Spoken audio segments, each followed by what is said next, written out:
Sempena Aidilfitri, pengguna lebuh raya di seluruh negara akan menikmati potongan kadar tol sebanyak 50% selama 2 hari mulai Jumaat ini.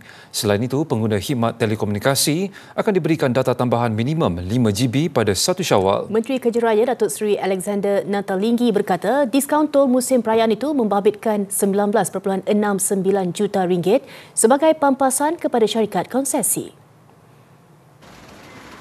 Diskaun tol akan berkuat kuasa jam 12.01 tengah malam Jumaat ini dan berakhir pada jam 11.59 malam keesokannya.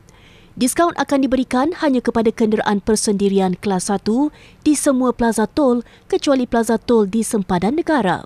Pemberian diskaun ini adalah kesinambungan bantuan tol musim perayaan diberikan Kerajaan Madani bagi 4 musim perayaan utama di Semenanjung sejak tahun 2023.